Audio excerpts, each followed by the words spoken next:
Support for WCBU's On Deck comes from Jaguar Land Rover Peoria on Allen Road, offering personalized service to customers from their first visit to the store to when they drive their new Land Rover home. More at jaguarlandroverpeoria.com.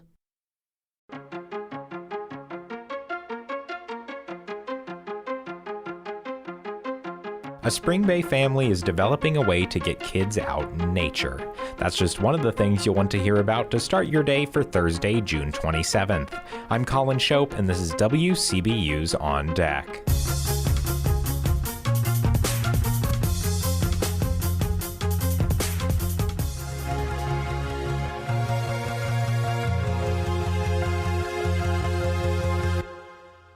First on deck today, a restaurant hoping to relocate to the Twin Towers Mall will have to wait at least 2 more weeks as it seeks a liquor license for the premises. WCBU's Joe Deacon reports. The owners of Highly Flavored want to reopen in the space formerly occupied by the Creve Coeur Club. The restaurant previously operated at the Landmark Recreation Center for 7 months before an abrupt closure last month.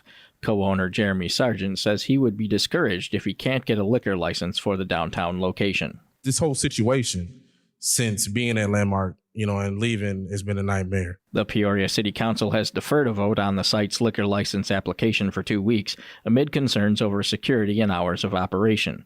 At-large Councilmember Bernice Gordon-Young moved for the deferral after several residents addressed the Horseshoe in opposition to the establishment. I do want to make sure that we make a fair decision, but I want to make sure that we are armed with accurate information. The police department says the Twin Towers location would pose significant challenges, including after-hours mall access. Councilmember Chuck Graham, who represents the district where the restaurant would be located, says the business would introduce public safety complexities. I don't like to say no to anybody, but I'm not going to say yes to something that I believe is injurious to the people in this district. The City Liquor Commission has recommended approval of a liquor license for Highly Flavored at the Twin Towers. The council will revisit the matter at the July 9th meeting. For WCBU's On Deck, I'm Joe Deacon.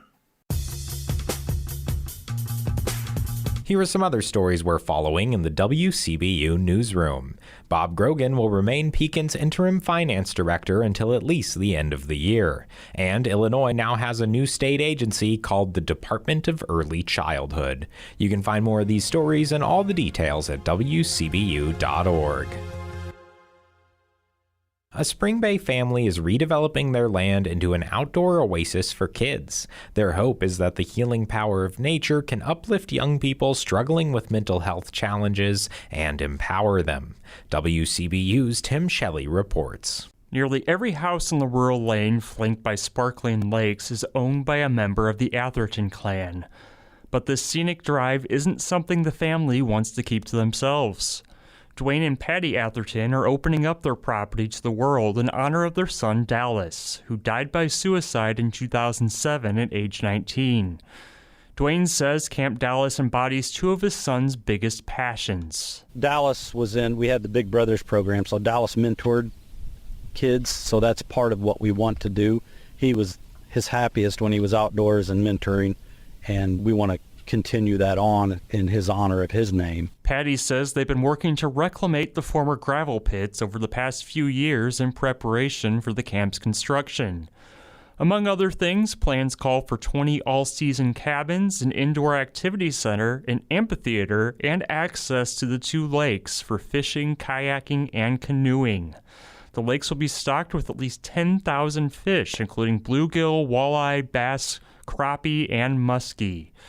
Patty says Camp Dallas will take a holistic approach to wellness. We basically want kids to learn how to be happy and not know that they might potentially be working on their mental health or working through depression. We want them to learn how to have these skills and to work forward. And, a lot of these kids have never even been outdoors in this kind of scenario. Dwayne Atherton is friends with Carl Cannon, who leads the elite program for at-risk youth in Peoria. It was a visit from the group that showed the Athertons the potential impact Camp Dallas could have on kids. We had a fishing tournament, and some of them had attitudes where they didn't want to, and by the end of the day, they were jumping up and down and screaming, and one of the little girls, she was going to win, and her fish got tangled up. out in the water. She bails off the dock and swam out and got her fish. And then they all asked if they could come back. It was just the most great experience. That was one of the most enlightening things that really pushed us to know that we were doing the right thing. The Athertons aren't new to mental health advocacy. They've spoken around the Peoria area to raise mental health awareness and held fundraisers for suicide prevention efforts. The family feels now is the right time to take the next step. We kind of put it in neutral for a little while in the past few years, but we've always had this in our heart and always wanted to do this camp. A couple times we came close, but now we're committed. We're a little older, and that's what we want to do for our retirement, is just to teach kids happiness and how to deal with problems before they get older and, have to deal with the SoCo bill and everything that comes in. We want them to learn how to cope with living skills before they get older. Dwayne quipped that he'd already be moving full speed ahead on knocking out landscaping work if his arm wasn't currently in a sling. He says the plan is to start with construction of the event center and erect 10 cabins by next July. He's recruiting Metamora Township High School students to help build those cabins, but he says he'd love to get other area high schools involved too.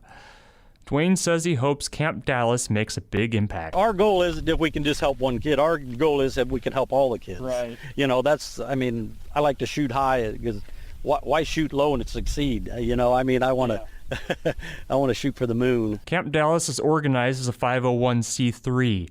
An inaugural event is set for this Saturday at Spring Bay Park, featuring a car show, food from Sheets Creek Saloon, and a fireworks show. Dwayne says the Camp Dallas concept is resonating with the people who are hearing about it. One truck driver who lost his son to suicide was moved to tears when he learned about it. Almost everyone you talk to has this has touched, and they want to help, and they want this to happen, and we want it to happen. The Athertons want to establish a permanent source of funding for Camp Dallas so it can continue on after they pass away. Dwayne says that might involve building some rentals that can guarantee a source of revenue for the nonprofit. For WCBU's On Deck, I'm Tim Shelley. Now, before we let you go, the Peoria Park District's Streets Belong to Me event at Morton Square Park is tonight from 4 to 7 p.m. The free event includes a DJ, food, and more. And that's all for today. You can subscribe to WCBU's On Deck podcast on the NPR app, Apple, or Spotify.